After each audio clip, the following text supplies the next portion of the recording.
साथियों, महाभारत का एक पौराणिक कथानक है।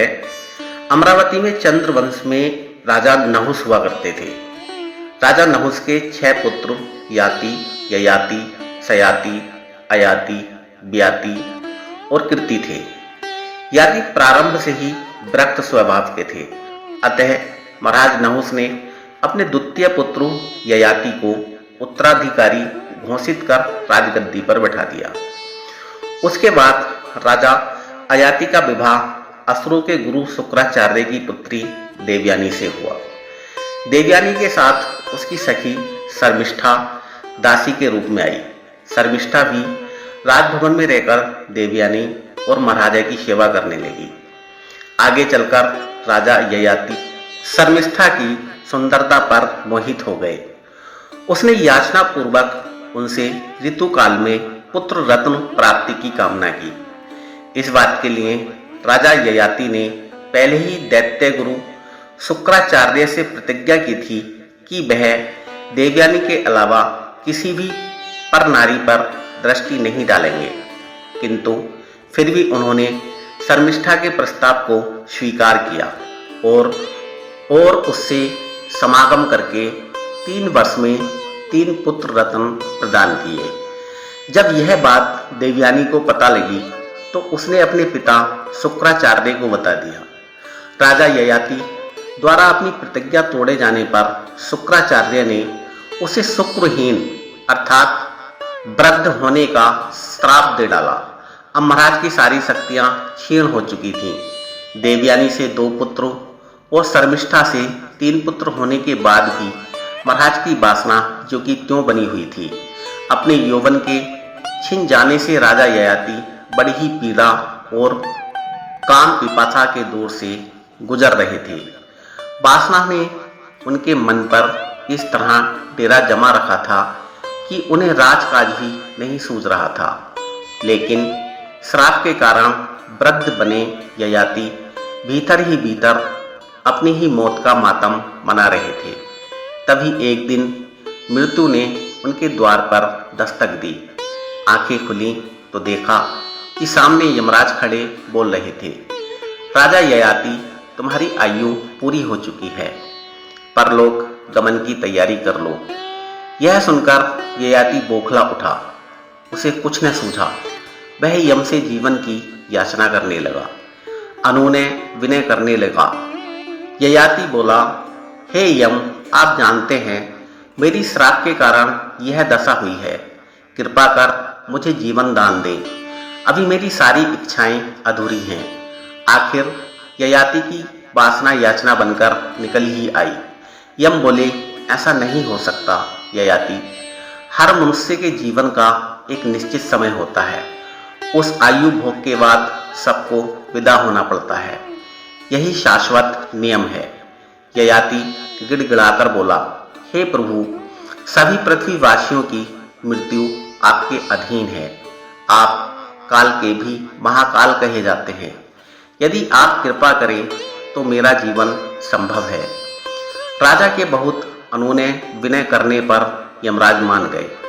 उन्होंने ययाति के सामने एक प्रस्ताव रखा कि हे राजन, एक उपाय है।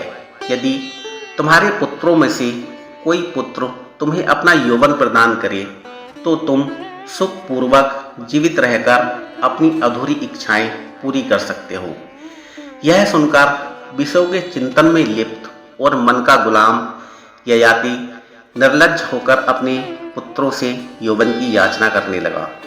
अधिकांश पुत्रों ने इस अवस्था में वासना के वशीभूत अपने पिता को क्रोधपूर्वक दुत्कार कर अपना यौवन देने से मना कर दिया, किंतु राजा ययाति की दासी शर्मिष्ठा के सबसे छोटे पुत्र पुरु को अपने पिता की अवस्था पर दया आ गई।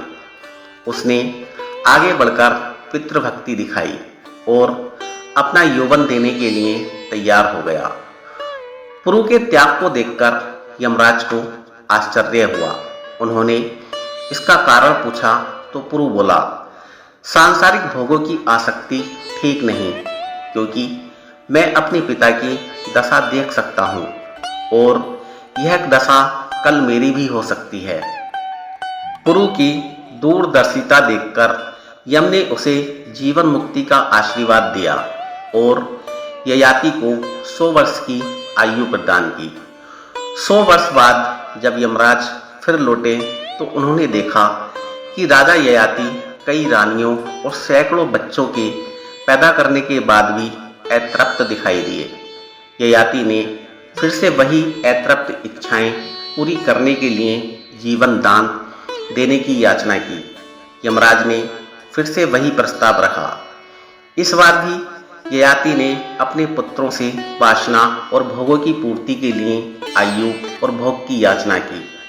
पैदा हुए पुत्रों में से फिर से एक पुत्र ने अपनी आयु और भोग अपने पिता को देना श्रेयस्कर समझा। इस प्रकार यह प्रसंग 10 बार पुनरावर्तित हुआ और राजा ययाति अपने 10 पुत्रों के यौवन से 100 करके 1000 वर्ष तक जीवित रहे और सांसारिक वासनाओं के भोग में लिप्त बने रहे। जब 1000 वर्ष तक भोग लिप्सा में लिप्त करने पर भी ययाति को कोई तृप्ति नहीं मिली तो विषय वासना से उनको घृणा हो गई। जब अंतिम बार यमराज का आगमन हुआ तब राजा ययाति ने पश्चाताप व्यक्त करते हुए यम देवता से कहा, भोगा न भुक्ता वयमेव भुक्ता, तपो न तप्तम वयमेव तप्ता, कालो न यातो वयमेव याता, तृष्णा न जीर्णा वयमेव जीर्णा। अर्थात भोगों को हमने नहीं भोगा बल्कि भोगों ने हमें भोग लिया है। हमने तप नहीं किया बल्कि हम स्वयं ही तप्त हो गए हैं। काल समाप्त नहीं हुआ बल्कि हम ही समाप्त हो गए हैं और तृष्णा कभी जीर्ण नहीं हुई बल्कि हम ही जीर्ण हो गए हैं। हे देव, भोग और वासनाओं के कुचक्र में फंसकर मैंने अपना अमूल्य जीवन व्यर्थ ही बर्बाद किया है। इस तरह अपनी बची हुई आयु अपने पुत्र पुरु को लौटाकर वह वन में तपस्या करने चले गए। साथियों, इसी प्रकार की और कहानियाँ जानने के लिए हमारे चैनल को सब्सक्राइब कर लें। वीडियो अच्छा लगा हो तो लाइक कर दें, अपने दोस्तों को शेयर कर दें। धन्यवाद।